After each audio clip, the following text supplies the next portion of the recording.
श्री गणेशाय नमः। ओम श्री सरस्वतीय नमः। ओम श्री गुरुभ्यो नमः। गुरुर्ब्रह्मा गुरुर्विष्णुः गुरुर्देवो महेश्वरः गुरु साक्षात् परं ब्रह्म तस्मै श्री गुरवे नमः। तस्मै श्री गुरवे नमः।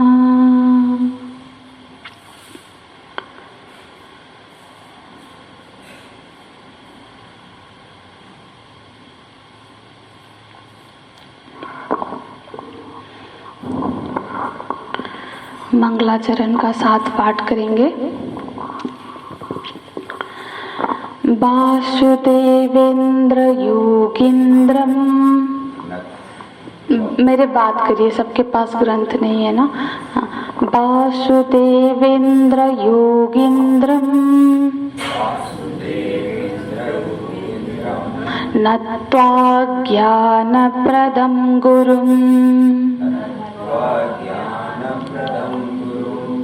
मुमुक्षूणां हितार्थाय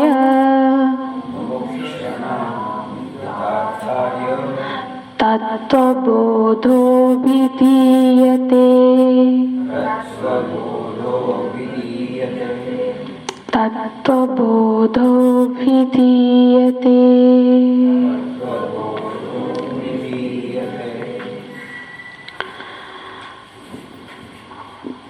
भगवान शंकराचार्य जी मंगलाचरण में प्रथम अपने सद्गुरु गोविंद पाद जी और परम ब्रह्मा भगवान गोविंद को प्रणाम करते हैं, उनको नमन करते हैं। फिर ग्रंथ की रचना से पूर्व इस मंगलाचरण में ही इस ग्रंथ का अनुबंध चतुष्टय का वर्णन करते हैं। पिछले कक्षा में हमने मंगलाचरण का विस्तार रूप से चर्चा की थी। तो अनुबंध चतुष्टय, ज्ञानम यत् प्रेरकम तत् अनुबंधम, जिसके जितना ज्ञान होने के बाद हम उस ग्रंथ में प्रवृत्त होते हैं, उससे पहले जो ज्ञान होना चाहिए उस ग्रंथ के बारे में, उसको कहा जाता है अनुबंध। और वो चतुष्टय, चतुष्टय मतलब 4 प्रकार का, 4 तरह का होता है। अनुबंध चतुष्टय क्या क्या बताया था पिछले कक्षा में? हाँ, अधिकारी एक तो होता है 4 तरह का, अधिकारी, विषय, फिर प्रयोजन और संबंध। ठीक है। अधिकारी, देखो हर ग्रंथ का हर कोई ग्रंथ अधिकारी नहीं हो सकता। अधिकारी मतलब योग्य, जो इस ग्रंथ को पढ़ने का योग्य है। जैसे कि हमने पिछले कक्षा में भी चर्चा की थी, कोई यदि 5th क्लास का स्टूडेंट है और वो जाएगा तो जो 12th का मैथमेटिक्स का बुक है उसका वो अधिकारी नहीं है, क्योंकि उसकी वो समझ में नहीं आएगा। पढ़ ले तब भी उसका कोई काम में नहीं आएगा। इसी तरह से हर विषय का कोई अधिकारी होता है, मतलब कोई योग्यता होती है जिसके आधार पर हम उस ग्रंथ में प्रवेश कर सके, उस ग्रंथ का लाभ ले सके। तो एक तो है अधिकारी। तो पहले हमने जो डिस्कशन किया था अधिकारी, फिर प्रयोजन। देखो, बिना प्रयोजन के मंदोपि न प्रवर्तते, बिना प्रयोजन में मूर्ख से मूर्ख भी कभी किसी कार्य में प्रवृत्त नहीं होता है।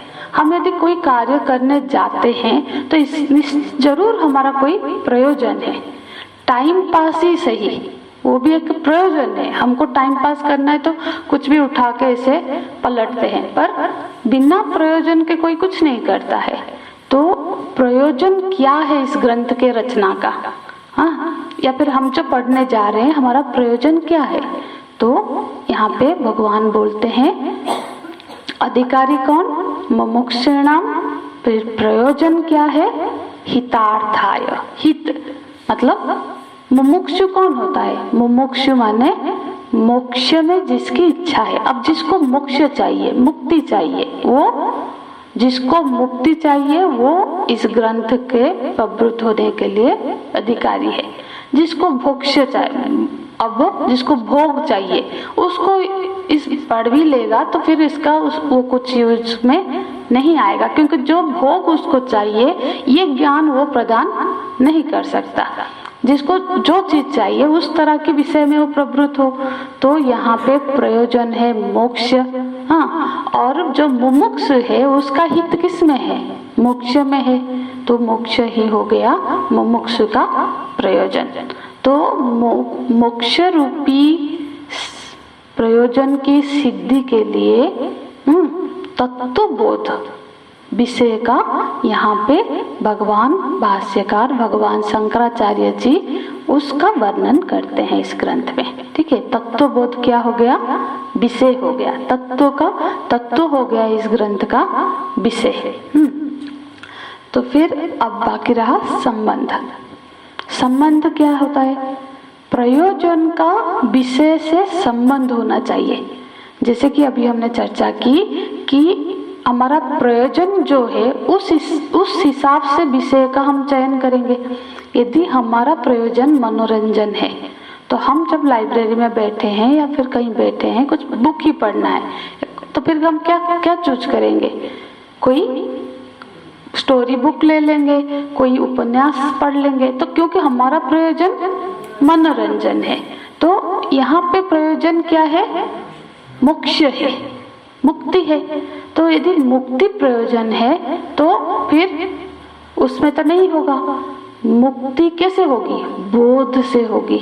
हाँ, तो संबंध विषय का, ऐसा विषय का हम चयन करेंगे जो हमारे जो पर्पज है, जो हमारे प्रयोजन है उसको फुलफिल कर सके। तो हमारा प्रयोजन यदि मोक्ष है तो हम क्या करेंगे, तत्व चिंतन का बुक लेंगे।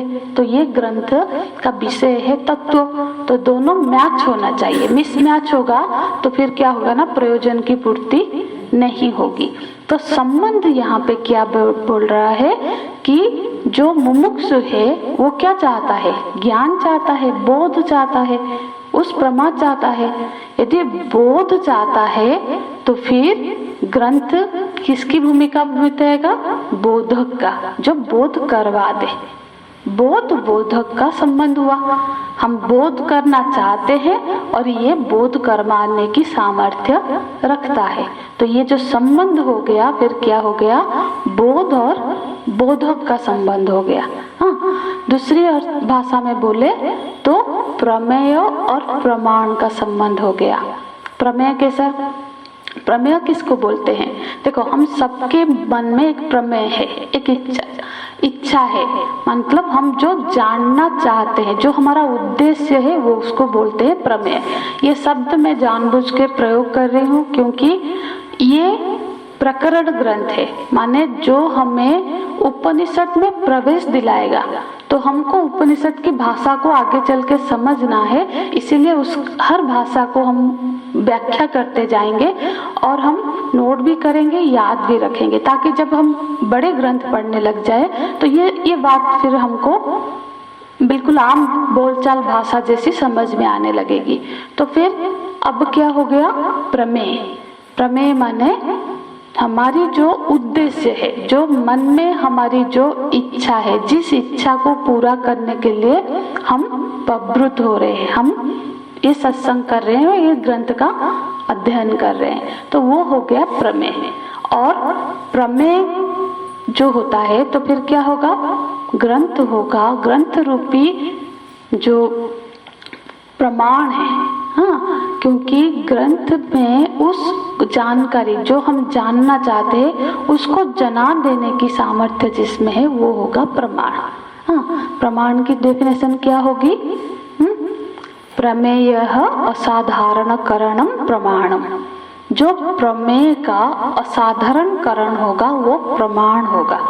प्रमाण मतलब देखो, प्रमेय तो हम समझ गए ना, प्रमेय माने जो हम जानना चाहते हैं, शॉर्टकटली से समझ लो, जो हम जानना चाहते हैं चाहे वो प्रमेय है। हाँ, प्रमेय यदि बोध है तो ग्रंथ क्या हुआ, बोधक हुआ, जो बोध कराएगा, जो जनाएगा।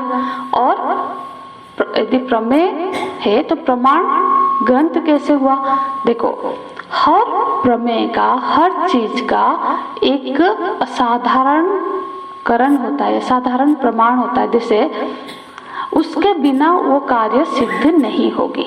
हमको कोई दृश्य देखनी है, कोई पिक्चर देखनी है, कोई सीनरी देखनी है, प्रकृति को देखना है, ये हमारी इच्छा है, ये प्रमेय हो गया। हाँ, तो फिर उसका प्रमाण क्या होगा, नेत्र उसका प्रमाण होगा। आप बिना नेत्र के ये प्रमेय संभव नहीं है, चाहे कुछ भी हो जाए। हालांकि बहुत सारी चीजें जरूरी है, लाइट की जरूरी है, वो प्रकृति की मतलब वो पिक्चर की जरूरी है, सब है, पर जो असाधारण करण है जिसके बिना हो ही नहीं सकता वो है नेत्र।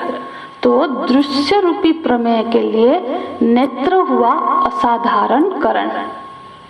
ठीक है, तो और दूसरा और देखते हैं, अच्छे से समझते हैं, क्योंकि ये शब्दों को समझते हुए जाना है। शब्द के लिए असाधारण करण कौन होगा, यदि हमको शब्द का कर्ण, क्योंकि बिना कर्ण के कर्ण प्रमाण है, जैसे कि दृश्य के लिए नेत्र प्रमाण है, इसी तरह से शब्द के लिए कर्ण प्रमाण है।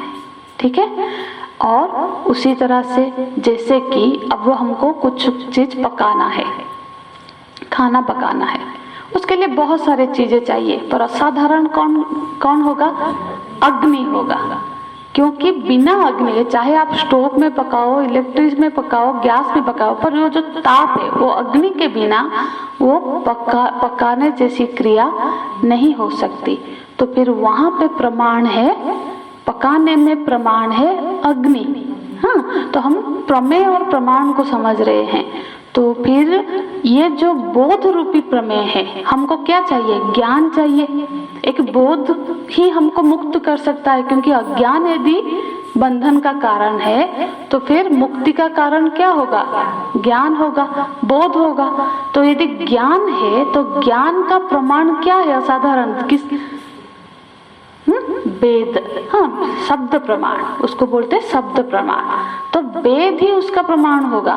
बिना वेद के शरण जाए, बिना वेदांत के शरण में जाए ज्ञान नहीं हो सकता। तो इसीलिए प्रमाण होगा वेद। यहाँ पे जो तत्व बोध, ये भी वेद का ही, वेदांत का ही ग्रंथ है ना, तो इसीलिए यहाँ पे जो बोध हमको मोक्ष तक पहुँचाएगा उसके लिए प्रमाण है ये तत्वबोध ग्रंथ। तो यहाँ पे संबंध क्या हो गया, प्रमेय और प्रमाण का संबंध हो गया। ठीक है, तो चारों चीजें घटक हमको समझ में आ गई। यहाँ पे प्रथम लाइन में वासुदेवेंद्र योगींद्रम नत्वा ज्ञानप्रदम गुरु, जिस गुरु ने मेरे को ज्ञान दिया है, जिसके मतलब ये जो ज्ञान मैं लिखने जा रही हूँ, जिस गुरु परंपरा से मुझे प्राप्त हुई है, उस गुरु और भगवान वासुदेव गोविंद को प्रणाम करते हुए, उनके सामने नतमस्तक होते हुए मैं ये ग्रंथ का रचना करने जा रहा हूँ। तत्वबोधो विधीयते, और बोल दिए नीचे के लाइन में, मुमुक्षुणाम हितार्थाय, मुमुक्षु के हित के लिए। तो यहाँ पे सारे चीज तत्व हो गया। अधिकारी मुमुक्षु है, विषय तत्वबोध है, लक्ष्य मतलब प्रयोजन मोक्ष है, और संबंध प्रमाण और प्रमेय का है। ठीक है, हमारा जो प्रमेय, हमको जो जानना है, इनको जनाना है, इससे हम जान पाएंगे। ये सब तत्व का थोड़ा ब्रॉडर डेफिनेशन चाहिए। आप अभी तो श्रवण ही करिए, सबका डेफिनेशन आ जाएगा, क्योंकि तत्वबोध अभी सिर्फ नाम हम सुन रहे, ये पूरा ग्रंथ तत्वों का डेफिनेशन डिफाइन ही करने के लिए है, डिफाइन कर देगा, हम अंत तक बिल्कुल समझ जाएंगे। तो ये हो गया इसका अनुबंध चतुष्टय। तो फिर अब हम यहाँ पे देखो एक शब्द हम और देखते हैं, भगवान बोल रहे हैं अभिधीयते। हम मतलब वो तत्वबोध का हम करने मतलब होने जा रहा है, वो नहीं बोल रहे मैं करने जा रहा हूँ। तो ऐसे शब्दों से हमको देखो कि जैसे मानो कि हम माध्यम है, हम निमित्त है कि हमारे द्वारा हमारे गुरु परंपरा हमारे भगवान मुझसे ये तत्वबोध करवा रहे हैं, मैं सिर्फ निमित्त हूँ। इस तरह से वो बोल रहे हैं अभिधीयते, वो होने जा रहा है। मैं लिखूंगा, मैं कहूंगा, यहाँ पे वो शब्द का बिल्कुल प्रयोग नहीं है। भगवान शंकराचार्य जी जो ज्ञान के मूर्तिमान प्रतीक है, जो भगवान शंकर के अवतार है, वो भी देखो गुरु परंपरा का कितना आदर करते हैं कि वो मेरा ज्ञान है नहीं बोल रहे हैं, ये जो चली आ रही गुरु परंपरा का ज्ञान है, जो मैं माध्यम होके इसका लिखित कर रहा हूँ, रचन करने जा रहा हूँ। अभी हम ग्रंथ में प्रवेश करेंगे। नेक्स्ट टाइम से क्या करें, कुछ ग्रंथ हम मंगवा रहे हैं, हो सकता है कुछ दिनों में पहुंच जाए, क्योंकि आप लोगों को पता है हमारा ज्ञान यज्ञ होने जा रहा है 19 नवंबर से 25 नवंबर तक। तो उसमें सुबह हम श्री दक्षिणामूर्ति स्तोत्रम का, वो बिल्कुल वेदांत बेस्ड, बिल्कुल वेदांतिक ग्रंथ है, 8 ही श्लोक है इसमें, पर बिल्कुल तत्व विवेचना होगी, तो उसका अध्ययन करेंगे।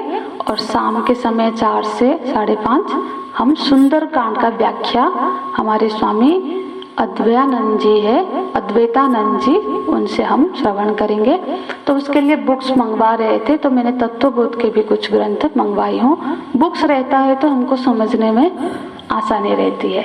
तो अब ग्रंथ में प्रवेश करते हैं, मैं बोलूँगी तो आप दोहराइएगा, क्योंकि उससे भी क्या होगा ना, वो शब्द बहुत छोटे छोटे इसके श्लोक है, श्लोक तो नहीं बोलेंगे, जैसे श्लोक ही बोले तो वो छोटे छोटे ही याद रह जाएगी। ठीक है। साधन चतुष्टय संपन्न अधिकारिणाम मोक्ष साधन भूतम तत्व विवेक प्रकारम वक्ष्यामः। साधन चतुष्टय संपन्न अधिकारिणाम मोक्ष साधन भूतम तत्व विवेक प्रकारम वक्ष्यामः। तो ये साधन, ये जो तत्वबोध का ये पहला चैप्टर है जिसको साधन चतुष्टय है, और उसका पहला ये श्लोक है कि साधन चतुष्टय संपन्न अधिकारिणाम मोक्ष साधन भूतम तत्व विवेक प्रकारम वक्ष्यामः। मानो यहाँ पे भगवान शंकराचार्य जी प्रतिज्ञा कर रहे हैं, मतलब क्या मैं बताने जा रहा हूँ इस पूरे ग्रंथ में, उसका अधिकारी बता दिया, ठाकुर जी की स्तुति की, वो अलग बात है। यहाँ पे इस ग्रंथ में क्या बताने जा रहा हूँ उसका वो यहाँ विवेचन करते हैं, बता रहे हैं वक्ष्यामः। वक्ष्यामः माने बताने जा रहा हूँ, बताने जा रहे हैं, किसका क्या बताने जा रहे हैं, प्रकारम। प्रकारम माने टाइप्स, ठीक है, पर प्रकारम माने यहाँ है प्रक्रिया, प्रोसेस। हाँ, वो किसका प्रोसेस? हम प्रोसेस बताने जा रहे हैं, हम प्रक्रिया बताने जा रहे हैं। इस ग्रंथ में वो प्रक्रिया बताएंगे। तो किसका प्रक्रिया बताएंगे? तत्व विवेक, तत्व का विवेक करने का प्रक्रिया बताने जा रहे हैं। यहाँ पे भगवान नहीं कह रहे हैं कि मैं तुम्हें ये ग्रंथ पढ़ने के बाद तुम सब मुक्त हो जाओगे, मोक्ष हो जाओगे, ये तो नहीं बता रहे हैं। वो बता रहे हैं हम आपको वो प्रक्रिया बता देंगे जिसको प्रक्रिया को फॉलो करके तुम मुक्त हो सकते हो, मुक्त हो जाओगे। हाँ, तो यहाँ पे गुरु तो मुक्ति तो खुद ही को होनी है मुक्त, कोई किसी को मुक्त नहीं कर सकता। हाँ, मोक्ष कोई ऐसा नहीं है कि कृपा करके दे दे, आशीर्वाद से मिल जाए। हाँ, कृपा करके हमको मार्गदर्शन दे रहे हैं। इसको ऑन तो है,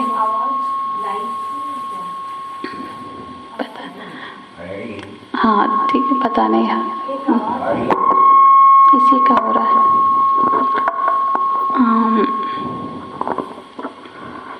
तो फिर वो बता रहे हैं कि कृपा करके गुरु क्या करते हैं, वो प्रक्रिया बता देते हैं कि जिस तरह से जाके तुम उसको प्राप्त कर सको। तो बता रहे हैं बक्ष्याम प्रकारम बक्ष्याम, तत्व विवेक प्रकारम बक्ष्याम। तत्व विवेक, तत्व का कैसे विवेक करना है उसका प्रकार, उसकी प्रक्रिया का हम वर्णन करने जा रहे हैं, उसको हम तुम्हें बताएंगे। तो यहाँ पे देखो, कोई नहीं बोल रहे हैं गुरुदेव की हम मार्ग दिखाएंगे, चलना तो स्वयं को ही है। जो प्रक्रिया बताएंगे उस प्रक्रिया को फॉलो तो हमको स्वयं को ही करना पड़ेगा। हाँ, तो फिर यहाँ पे नहीं बता रहे हैं कि हम शक्तिपात कर देंगे कि तुम ऐसा ज्ञान हो जाएगा, सर पे हाथ रख देंगे ज्ञान हो जाएगा, ये सब होता नहीं है। तो वेदांत में इसीलिए इस तरह की कोई चमत्कार की बातें नहीं की जाती है, सीधे सीधे ज्ञान की बात की जाती है और वो प्रक्रिया समझाई दी जाती है, जिस प्रक्रिया में, जिस मार्ग में जाके तुम उस साध्य को प्राप्त कर सको। तो बताते हैं, तो भगवान क्यों तत्व का विवेक करके क्या प्राप्त होगा? तो बोल रहे मोक्ष साधन भूतम, क्योंकि यही मोक्ष का साधन भूत है, क्योंकि यही साधन है। साधन माने क्या? साधन माने जो करण, मतलब साधयति इति साधनम, जिसको फॉलो करके, जिसमें आरूढ़ होके हम साध्य तक पहुंच जाए। वही, जैसे कि हमको कहीं, जिस गाड़ी में बैठ के हमको कहीं पहुंचना है तो हम एक साधन लेते हैं। हाँ, ऑटो लिया, कार लिया, प्लेन लिया, उस साध्य के हिसाब से हम साधन का चयन करते हैं। हमको यदि यहाँ पास में जाना है तो गाड़ी ले लिया, बहुत दूर जाना है तो फ्लाइट लिया, ट्रेन लिया। तो हमको कहाँ जाना है और कौन सा साधन हमको वहाँ पहुँचा पाएगा, उस तरह का एक साधन लेते हैं। तो इसी तरह से यदि मोक्ष साध्य है, हमारा मोक्ष को प्राप्त करना है, तो उसके लिए कौन सा साधन हमको अपनाना है? तो बोलते हैं ये तत्व विवेक, ये साधन है। तत्व विवेक हमको मतलब मोक्ष नहीं है, तत्व विवेक वो साधन है जिस पर आरूढ़ होके, जिसको करके हम मोक्ष रूपी फल को प्राप्त हो जाएंगे। हाँ, तो ये है साधन। साधन को समझ रहे हैं ना? हम लोग क्या करते हैं, हम बोलते हैं ना हम साधना कर रहे हैं, हम साधक है, साधक है, साधना कर रहे हैं, साधन है, मतलब हम प्रोसेस में हैं। जैसे आर्या जी बोल रहे हैं कि हम पहुंचे नहीं हैं, हम यात्री है, पर मार्ग पकड़ लिया है। हम मार्ग में, लोग तो मार्ग में भी नहीं आए हैं। तो एक साधारण व्यक्ति से एक साधक भिन्न कैसे हो रहा है? क्योंकि अभी वो चल पड़ा है। हाँ, चल पड़ा है तो पहुंच भी जाएगा, है ना? हमने यात्रा शुरू कर दी, बहुतों ने तो शुरू भी नहीं की है, तो हमारी यात्रा शुरू हो गई है, शुरू भी हो गई है और सही मार्ग में भी है, तो फिर तो पहुंचना ही है। तो बोल रहे हैं हम वो तत्व विवेक का प्रक्रिया बताएंगे जिसको जान के ही कोई, जिसको साधना, जिस पे आरूढ़ होके कोई मोक्ष रूपी साध्य तक पहुंच सकता है। तो मोक्ष साधन भूतम। तो फिर कोई प्रश्न करेगा, आप तत्व विवेक सिखाएंगे, हमको विवेक करना सिखाएंगे कि हम किसी को विवेक करना नहीं आता है, हम लोग क्या विवेक नहीं करते हैं, हमको विवेक कैसे करना है सिखाएंगे? नहीं आता है। हम जिसको विवेक समझ रहे हैं ना, क्या सच में हम तत्वों का विवेक, तत्व को ही नहीं जानते हैं तो तत्व का विवेक तो फिर बाद में आता है। तो वो प्रोसेस सिखाएंगे जहाँ हम तत्व का विवेक कर सके। नहीं आता है, यदि जब गुरु अब लिख रहे हैं, उनको ये एहसास है, ये महसूस हो रहा है कि मुझे इसके लिखने की जरूरत है, क्योंकि मेरे बिना गाइडेंस के, मेरे बिना बताए ये साधक विवेक कर नहीं पाएगा। असल में ना विवेक भी सीखने जैसी चीज है, सीखना चाहिए। हमको विवेक करना नहीं आता है। जैसे बुद्धि सबके पास है, हम लोग बोलते बुद्धि तो है, पर बुद्धि है बोल के विवेक भी है ये जरूरी नहीं है।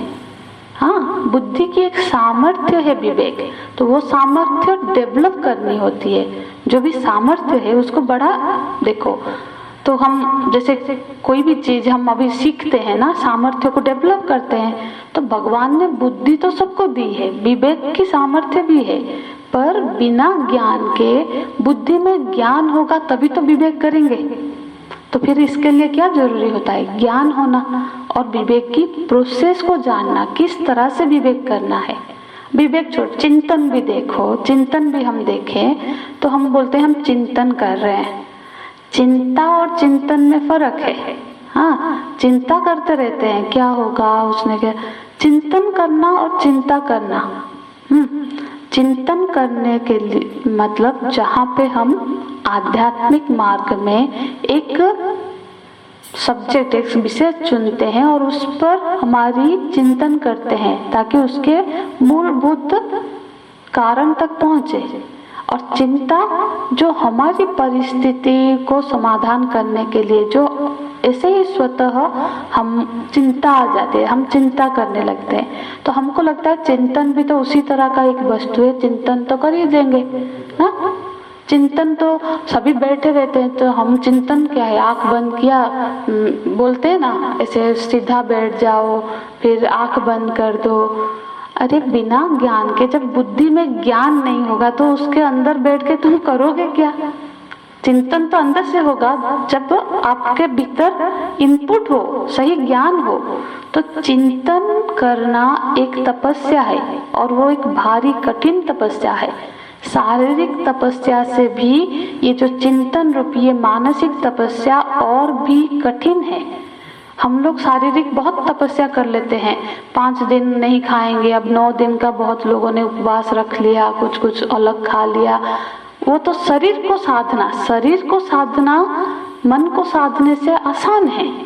हम वृंदावन गए थे, वहां तो लेटे लेटे दंड परिक्रमा करते हैं, बिल्कुल एक सोते हैं फिर उठते हैं, फिर ऐसा नहीं कि वो बड़े धार्मिक है, पर कर लेते हैं। मन को मान लिया, शरीर को तपा के आग लगा के बैठते हैं। तो बड़े बड़े हम साधु लोग देखते हैं, वो अलग बात है, उससे सिद्धि प्राप्त होती है। शरीर को तपाना, शरीर से कष्ट देना, शरीर से साधना करना वो भी बेहतर चीज है, अच्छी बात है, उसकी निंदा नहीं है, पर मन को साधना उससे अत्यंत कठिन है। क्यों? क्योंकि मन को साधने के लिए, मनन करने के लिए मन में एकाग्रता की जरूरत है, सत्व प्रधान होने की जरूरत है। मन चंचल होगा, हम रजोगुण में होंगे ना, मन तो बैठते ही नहीं देगा, जबरदस्ती शरीर को बैठाए रखेंगे तब भी वो इधर भागेगा उधर भागेगा, क्या चिंतन करता रहेगा। हम सच में क्या, हम बैठ के देखे, जब तक हमको होश आएगा कि अरे हम तो तब तक हम क्या क्या सोचने लग गए होंगे, फिर मन को लाएंगे। तो बार बार मन को अपने चुने हुए विषय पे लाना ये एक बहुत बड़ी तपस्या है। उसके लिए बहुत सारी सामर्थ्य की जरूरत है, आगे हम चर्चा करेंगे। तो मन का ये जो मनन रूपी विवेक तो उससे आगे आता है, फिर मनन तो हम लोग करते हैं, चिंतन, उसी लिए इस शब्द का प्रयोग कर रही हूँ। ये चिंतन और मनन करना एक बहुत बड़ी तपस्या है, एक साधना है। इसको हम जितना करेंगे उतना ही इसमें हमारी होल्ड, हमारी सामर्थ्य बढ़ती जाएगी। तो इसीलिए प्रतिदिन कम से कम 10 मिनट सुबह और शाम हम चिंतन करें। तो फिर और क्या होगा ना, बैठ गए चिंतन करने, अब क्या चिंतन करें, कैसे चिंतन करें, क्योंकि हर चीज का एक प्रक्रिया होता है और उसका शास्त्र सम्मत प्रक्रिया होनी चाहिए। जो शास्त्र में जिस तरह से बताया गया है वैसे करेंगे तभी उसका वो फल मिलेगा जिस फल के लिए हम वो कार्य कर रहे हैं। तो चिंतन करने के लिए मतलब जो विचार की एक शैली है, शैली किसको बोलते हैं, जो बहुतों ने, जैसे सैल किसी को अभी पर्वत में चढ़ना है, तो जो पहली बार गया होगा उसको तो कोई रास्ता मतलब ये नहीं, वो क्या किया, ऐसे ही चलते चलते गया, फिर उसके पीछे चलते चलते वहां पे क्या हुआ, एक रास्ता बन गया, जो पगडंडी बोलते हैं ना, ऐसा बन गया, उस पर चलना उसको शैली बोलते हैं। इसीलिए हम विचार शैली, जिस शैली से हमारे ऋषि मुनियों ने जाके उस ऊंचाई को पहुंचे हैं, उसी शैली को, उस पगडंडी को पकड़ लेंगे। तो वही हम विचार, ये जो विवेक करने जा रहे हैं, उसी प्रणाली को हम अपनाने जा रहे हैं। यहाँ पे भी हम देखेंगे कई तरह की प्रणालियां हैं जो ये विचार विवेक बोल रहे हैं ना, प्रणाली। हम उपनिषदों में भी वही देखते हैं। देखो, हर उपनिषद तत्वों का विवेक ही कर रहा है। एक ही उपनिषद को यदि हम सही से संग से समझ गए और उस पर विचार किया तो हम मुक्त हो जाएंगे। कहीं नहीं लिखा कि आप 10 उपनिषद या 100 उपनिषद पढ़ के कोई मुक्त होता है। मुक्त तो एक मंत्र, हम जब ईशावास्य का अध्ययन कर रहे थे, एक मंत्र काफी होता है यदि हमारे हम में अधिकारित्व तो है तो, नहीं तो हम 10 तो बहुत तो पढ़ लिए, मुक्त थोड़ी ना हो गए। तो कितना पढ़ा वो इम्पोर्टेंट नहीं है, जो शैली, तो हर उपनिषद कोई एक शैली बताता है और वो हर शैली वहां तक पहुंचाएगा, उस मोक्ष तक पहुंचाएगा। तो यहाँ पे भगवान भाष्यकार बोल रहे हैं, हम आपको तत्व विवेक करना, विवेक की प्रक्रिया समझा देंगे और उस प्रक्रिया को फॉलो करके ये मोक्ष का साधन बनेगा और मोक्ष रूपी साध्य को प्राप्त आसानी से किया जा सकता है। तो फिर यहाँ पे 2 साधन हो गए। हाँ, आगे बोलते हैं, साधन चतुष्टय संपन्न अधिकारिणम। तो ये किसके लिए, वहां तो एक अधिकारी था कि ये पूरा ग्रंथ मुमुक्षु के लिए है। यहाँ पे बोल रहे हैं ये जो तत्व विवेक की प्रक्रिया जो हम सिखाने जा रहे हैं ना, इस प्रक्रिया को सीखने के लिए भी कुछ सामर्थ्य की जरूरत है। तो उसके पास कुछ साधन होगा। तो एक साधन चाहिए हमको, जिस साधन को लेके हम वो ये विवेक की प्रक्रिया तक पहुंचे, इसको सीख पाए, इसको समझ पाए। इसी के लिए हमारे अंदर ये साधन चतुष्टय संपन्न होना चाहिए। हम साधन चतुष्टय संपन्न होना अनिवार्य है, होंगे तभी हम ये विचार, ये विवेक, ये प्रोसेस को फॉलो कर पाएंगे। नहीं तो हम कितना भी सीख ले, कर नहीं पाएंगे जब तक कि ये साधन चतुष्टय से हम संपन्न ना हो जाए। तो फिर साधन चतुष्टय से संपन्न होंगे तो हम विवेक की प्रक्रिया सीख पाएंगे, हाँ, या फिर विवेक कर पाएंगे। और जब विवेक हो जाएगा, विवेक साधन बनेगा जो कि मोक्ष तक पहुंचाएगा। तो फिर 2 चीजें हो गई, एक तो विवेक सीखने के लिए ये सब साधन की जरूरत है, और विवेक जान लिया तो फिर विवेक के प्रयोग से, विवेक करके हम नित्यानित्य विवेक करके हम उस परम सत्य को जान पाएंगे। तो ये 2 स्टेप्स है। हाँ, विवेक पहले साध्य हो रहा है, फिर विवेक साधन बन रहा है। ठीक है, पहले अभी हम कोशिश में है विवेक कर पाए, मतलब उसके योग्य बने, फिर विवेक को पकड़ के मुक्त होंगे। तो फिर उसके लिए क्या अधिकारित्व की जरूरत है? तो बोलते हैं साधन चतुष्टय संपन्न। उस मतलब जो गुरु के पास जाने से पहले हमको इतना, जैसे कोई भी कोर्स होता है ना, उसका एलिजिबिलिटी क्राइटेरिया निकलता है कि ये होना चाहिए। तो वेदांत पढ़ने को जाने के लिए पहले साधन चतुष्टय संपन्न होना चाहिए। ऐसे ही हम चले जाए, मुंह उठा के जाएंगे, 2.5 साल वेस्ट करेंगे, फिर वापस लौट के बुद्धू घर को आया नहीं, मतलब समय का ही होगा। इसीलिए एक तैयारी की जरूरत है। अब जैसे कि जो सारे कॉम्पिटिटिव एग्जाम के लिए बहुत तैयारी के बाद वहां जाते हैं, तभी संभावना रहती है कि उसको क्लिक कर सके, उसको पास कर सके। तो फिर यदि हम बिना तैयारी के जाएंगे तो फिर तो नहीं बात बनेगी। तो इसीलिए साधन चतुष्टय गुरु जो होते हैं उनकी ये अभिलाषा है कि हमारे पास जो आए ये फेज वो कंप्लीट करके आए, तब हम उसको फिर एक ऐसा साधन देंगे जो मोक्ष तक पहुंचा दे। हम क्या कहते हैं ना, बिल्कुल रॉ ऐसे ही कि हमको साधन चतुष्टय भी आप ही बनाओ। अभी हाँ, शिष्य जाके बोल रहा है, प्रभु जी मेरे को तो ये साधन चतुष्टय क्या है यही नहीं पता है, तो आप थोड़ा बताओ। क्या पूछ रहे? साधन चतुष्टयम किम, ये साधन चतुष्टय क्या है, क्या क्या है ये 4 चीजें। तो आगे बोलते हैं नित्या नित्य वस्तु विवेक। इसको एक बार पाठ करेंगे ताकि याद रहे जिसके पास ग्रंथ नहीं है। साधन चतुष्टयम किम नित्या नित्य वस्तु विवेक इहा मूत्रार्थ फल भोग विराग समाधि सच संपत्ति मुमुक्षुत्वम चेति। तो साधन चतुष्टयम किम, साधन चतुष्टय क्या है?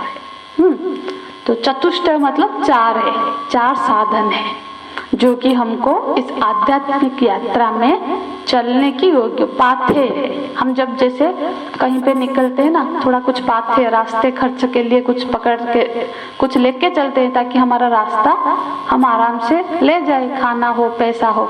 मानो कि इस रास्ते में निकले तो ये पाथे, इस पर्स में ये 4 हम लेके चलना पड़ेगा, नहीं तो रास्ता हम काट नहीं पाएंगे। तो उसके लिए बोलते साधन चतुष्टय। ये 4 तरह की साधन है जिसको आप पहले अर्जित करो, उससे संपन्न हो। क्या है? नित्य नित्य वस्तु विवेक। ये तो बाद में अच्छे से विस्तार से चर्चा करेंगे। पहले एक है विवेक, विवेक करना। दूसरा वैराग्य, एक तो विवेक होना चाहिए, दूसरा वैराग्य होना चाहिए, तीसरा सम आदि सठ संपत्ति। तो सम आदि, आदि में 6 को ले लेना है। हाँ, समाधि सठ संपत्ति क्या होता है? हाँ, सम दम उपरम तितिक्षा श्रद्धा समाधान। ये 6 देखो, अभी 4 बोल के उसमें ये 6 वाला बड़ा डिफिकल्ट ही है। ये 6 ही करना मुश्किल है, एक ही भी हो जाए तब भी जब हम विस्तार से पढ़ेंगे ना, ये बड़ा इंटरेस्टिंग है। ये चीज हमारे अंदर है या नहीं हमको देखना है। सम, हाँ, तो सम है क्या हमारे अंदर, दम है क्या, उपरम है क्या, श्रद्धा है क्या, हाँ, तो और तितिक्षा सहने की शक्ति है क्या, समाधान है क्या। तो ये सब की व्याख्या तो हम अच्छे से समझेंगे, पर बोल रहे हैं जिसके पास अब ये सारे गुण आ गए हैं, यानी भावलोक जिस सबकी जो अधिकारी हो गया, जिसमें सम है, समभाव है, मन में समता है, हाँ, मन शांत है, मन में सत्व भाव है, दम है, बाहर व्यवहार में बिल्कुल शुद्ध व्यवहार है, हाँ, जिसकी तितिक्षा सहन शक्ति इतनी है, जी शीत उष्ण जो भी हुआ शीतोष्ण से सारा ले लेना है। आज खाने को मिला कल नहीं मिला, मतलब कंप्लेनिंग बिल्कुल नहीं कि ये नहीं है वो नहीं है। जिसमें इतनी तितिक्षा है, इतनी सहन शक्ति है, जिसमें श्रद्धा है, बिना श्रद्धा श्रद्धावान लभते ज्ञान, बिना श्रद्धा की तो ज्ञान हो ही नहीं सकता। आप यदि श्रद्धा नहीं करोगे तो फिर उससे कुछ सीख कैसे पाओगे? तो श्रद्धा एक षट संपत्ति है, संपत्ति, ये देखो संपत्ति बोल रहे हैं इसको, मतलब यही हमारी ये जो संपत्ति, ये अलंकार, ये जो पैसा, वो संपत्ति नहीं है, यही संपत्ति है जो हमको अर्जन करना है। हमारी पूरी जीवन हमने जो वही संपत्ति जो छोड़ के जाने वाले हैं ना, उसी को कमाने में लगा दिया। जो लेके आगे हमारा आगे की यात्रा का भी जो पाथे बनेगा, जो हमारे साथ जाएगा, वो संपत्ति तो पता नहीं, कमाया तो है पर कितना कमाया है उसको देखना है, उसको कमाना है। तो आज भी ये संकल्प ले ले कि मेरे पास अब जितना भी समय है, साल, 2 साल, 5 साल, 10 साल, 12 साल, 15 साल, मैं उसमें अपनी वो संपत्ति बढ़ाऊं। ये संपत्ति तो छोड़ के जाना है, हाँ, कोई नहीं लिया है, हम भी नहीं लेंगे, तो फिर वो संपत्ति बढ़ाना है, वो श्रद्धा की संपत्ति, वो तितिक्षा की संपत्ति। ये संपत्ति मत सोचना कि यहीं छूट जाएगी, ये तो हमारे अंतःकरण की स्थिति है। तो अंतःकरण उदात होके उस लेवल पे जाएगा, तो जो नेक्स्ट यदि हम मोक्ष भी नहीं होता है तो उस स्तर की हमारी जन्म होगी, तो शुरुआत ही वहीं से हो जाएगी फिर। तो इस पर काम करें हम। बहुत अच्छा, नेक्स्ट क्लास तो कोई मिस मत करिए, क्योंकि हम ये जो संपत्तियों के बारे में कैसे बढ़ाएं, इसका बहुत सुंदर चर्चा करेंगे। मैं ये वादा करती हूँ कि बहुत सुंदर ही चर्चा करेंगे, तो जो कि हमको अच्छा लगेगा, हम उससे सीखेंगे और उसी पे काम करेंगे। हाँ, अब हमारा समय उसको देंगे कि हम संपत्ति का अधिकारी हो जाए। अब हम सम पे काम करेंगे, दम पे काम करेंगे, सहन तितिक्षा में काम करेंगे, ठीक है। तो यहाँ पे और लास्ट है मुमुक्ष। मुमुक्ष मतलब मुक्त होने की इच्छा। अब हमारी इच्छा भी मुक्त होने की है कि नहीं, वो भी देखना की चीज है। अब किसी समय बहुत दुख लगता है, बेटे ने कुछ कह दिया तो अरे मर जाए, मुक्त हो जाइए संसार, फिर दूसरे ही मम्मा सॉरी और कि पापा सॉरी, ये सब, हाँ अब संसार अच्छा है, अब मरने की, मतलब ये फ्लक्चुएट कर रहा है। ऐसा नहीं है कि हमारी बिल्कुल दृढ़, हाँ, चाहे कितनी भी खुशियां हो, सब बच्चे मेरे से प्यार कर रहे हैं, ये कर रहे हैं, सब ठीक है मुझे, पर ये पता है कि ये अनित्य है, मुझे तो ये सबसे छुटकारा चाहिए, मुक्ति चाहिए। क्योंकि जो सुख दुख होता है ना, ऐसा कोई नहीं है कि पूरा सुखी है, कोई नहीं है कि पूरा दुखी है। तो जब दुख हो जाता है तब तो ये वैराग्य जाग जाता है कि सब मिथ्या है, छोड़ जाए। फिर जब थोड़ा सा अच्छा हो जाता है, कोई माला पहना देता है, तारीफ, तो नहीं और कुछ दिन रहने में क्या हर्ज है, अब इतने जन्म हो गए और एक आध जन्म हो जाएगी, फर्क क्या पड़ता है। तो वो स्थिति भी ना मुमुक्षु की नहीं है। मुमुक्षु मतलब मोक्ष के अलावा अभी और कुछ नहीं चाहिए मुझे, ना राज्य चाहिए, ना मतलब जैसे हम पुराणों में पढ़ते हैं ना कि अब मुझे ये जो पूरा त्रिभुवन ब्रह्मांड का भी राज्य नहीं चाहिए भगवान, मुझे तो आप मुक्ति करो इससे, क्योंकि जितना बड़ा राज्य भी होगा वो भी एक दिन छूटेगा, अनित्य ही है। तो अनित्य वस्तु, जैसे ध्रुव जी कितना पछताए, बोले कि मैं उस भगवान का दर्शन पाया जो मुक्ति कर सकता है, मुक्त दे सकता है, मोक्ष देता है, और उससे मैंने क्या मांगा, राज्य जो छूटने वाला मतलब ये नाशवान अनित्य संसार मांग लिया। तो बहुत पछताए ध्रुव जी, जबकि ध्रुव जी से बनना भी इतना आसान चीज नहीं है। जो सोचो जिसको भगवान दर्शन देने आ गए तो उसको ये एहसास हुआ कि अरे मैंने ये क्या मांग लिया जो छूटने वाला है। तो ये और दूसरा संपत्ति है मुमुक्षुत्व। तो इसके लिए ये 4 संपत्ति साधन चतुष्टय संपन्न होने पर ही कोई इस अधिकारी बनता है। तो थैंक यू। विवेक पर थोड़ी चर्चा करें या नेक्स्ट टाइम करें? ठीक है, 2-4 मिनट बस इसका डेफिनेशन कर लेती हूँ, फिर नेक्स्ट टाइम विवेक पर, क्योंकि मैं जल्दबाजी में नहीं बताना चाहती हूँ। ये बहुत स्लो जाए या जल्दी जाए, कोई हमारी कोई कोर्स कंप्लीट नहीं करनी है, हमको समझते हुए जाना है। विवेक मतलब, विवेक हम लोग देखो बोलते हैं विवेक, जैसे बुद्धि की एक सामर्थ्य है विवेक। बुद्धि में क्या है, जैसे विचार करने की सामर्थ्य है, जैसे निर्णय लेने की सामर्थ्य है, बुद्धि में कुछ सामर्थ्य है। तो ये विवेक की सामर्थ्य भगवान ने सबको दी है। पशु पक्षी सब में विवेक है, वो लोग भी विवेक करते हैं। मतलब विवेक माने पृथक करना, अलग करना, दो या बहुत सारी मिली हुई चीजों में से सही गलत का, लाभ हानि, इस सब अलग कर पाना, अलग करने की जो सामर्थ्य है उसको बोलते हैं वेद। विचिरे पृथकीकरणे, उसका ये डेफिनेशन है। हाँ, तो जो विवेक करना, हम बोलते हैं ना क्षीर निर्विवेक, ये प्रसिद्ध प्रचलन है, क्षीर निर्विवेक। मतलब खीर मतलब दूध और नीर मतलब पानी, दूध और पानी का विवेक कर लो। हंस जो होता है ना, हंस तो आप हंस में ये सामर्थ्य है कि वो दूध में से पानी को अलग करके सिर्फ दूध पिएगा, पानी छोड़ देगा। हम भी नहीं, हम इंसान तो नहीं कर सकता, उसमें ये सामर्थ्य है। तो क्षीर निर्विवेक मतलब क्या चाहिए, क्या तत्व वाला चीज है, अब यही विवेक हमको करना है। ये संसार में क्या नित्य चीज है, क्या अनित्य चीज है। और जब हम ध्यान में बैठेंगे तब विवेक करेंगे, तभी हम क्या होगा, अनित्य को छोड़ते हुए जाएंगे और नित्य तक पहुंच जाएंगे।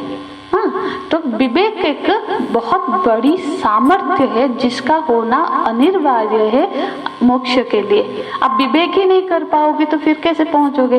हाँ, तो फिर क्या होता है, तो बोलते हैं नित्यानित्य विवेक।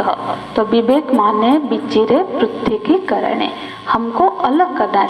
संसार में सब मिला हुआ चीज है, संसार में असत्य चीज को, जो असार चीज को छोड़ के जो सारभूत चीज है उसको अलग कर लेना। देखो, विवेक हम हर रोज करते हैं, दिन सुबह से लेकर शाम तक करते ही है। ये खाना है, ये नहीं खाना है, ये पहन के उस पार्टी मतलब उस ओकेजन में ये पहनना चाहिए, वो यहाँ पे नहीं करते हैं, करते हैं हर क्षण ही करते हैं कि अरे उससे बात नहीं करनी चाहिए, उसने ऐसा कहा कि इससे बात करनी चाहिए। हाँ, तो इस तरह से हम दिनचर्या में सुबह से लेकर शाम तक हर चीज में विवेक करते हैं। हाँ, हम विचार करते हैं कि ये करे या वो करे। ऐसा नहीं है कि उठाया और जो सामने आया वो करते चले गए। अभी 2 प्रोग्राम होगी, यहाँ पे सत्संग हो रही थी, हो सकता है घर में कोई है या किसी के घर को जाना है कोई, फिर हमने वहाँ विवेक किया कि नहीं वो तो आते रहते हैं, एक सत्संग हो रहा है वहाँ जाते हैं। तो फिर ऐसे हर तरह से हम विवेक करते हैं। घर में सबका काम है, जो भी आ पाता है जरूर उसने अपने पर विवेक किया, अपने को समझाया कि ये थोड़ा बेटर है, हम जाके थोड़ा समय दे सकते हैं। तो इस तरह का विवेक तो हम हर कहीं कर रहे हैं, पर यहाँ जो विचार करने की बात आ रही है, जिस विचार शैली की बात हो रही है, वो तत्व विवेक की बात हो रही है। व्यवहारिक विवेक, जो विवेक में जितनी सामर्थ्य जिसकी बढ़ती है ना, फिर उसको विवेकवान बोलते हैं। और जो विवेकवान होता है वो स्पिरिचुअली भी बहुत डेवलप करता है और व्यवहारिक कुशल भी होता है वो, है ना। तो विवेक की सामर्थ्य हम कैसे बढ़ाएं, वो हम चर्चा करेंगे नेक्स्ट क्लास में, कि विवेक की संपन्न कैसे होंगे। हमारे अंदर ये विवेक की सामर्थ्य जो थोड़ा है उसको बढ़ाना है। ऐसा नहीं है कि बिल्कुल पैदा करना है, हाँ बिल्कुल है, भगवान ने सबको दिया है, बस उसको जो बहुत सारी चीजें अनयूज्ड होता है ना, फिर वो जिसने जितना ज्यादा यूज किया है वो उतना पॉलिश है, उतना ही ज्यादा उसका काम में आ रहा है। जिसने बिल्कुल यूज ही नहीं किया उसका बिल्कुल ऐसे शिथिल पड़ा है। तो हम साधन चतुष्टय की चर्चा नेक्स्ट क्लास में विस्तार पूर्वक करेंगे। हरिओम तत्सत। ओम पूर्णमदः पूर्णमिदं पूर्णात् पूर्णमुदच्यते पूर्णस्य पूर्णमादाय पूर्णमेवावशिष्यते। ओम शांति शांति शांति। हरिः ओम श्री गुरुभ्यो नमः। हरिः ओम।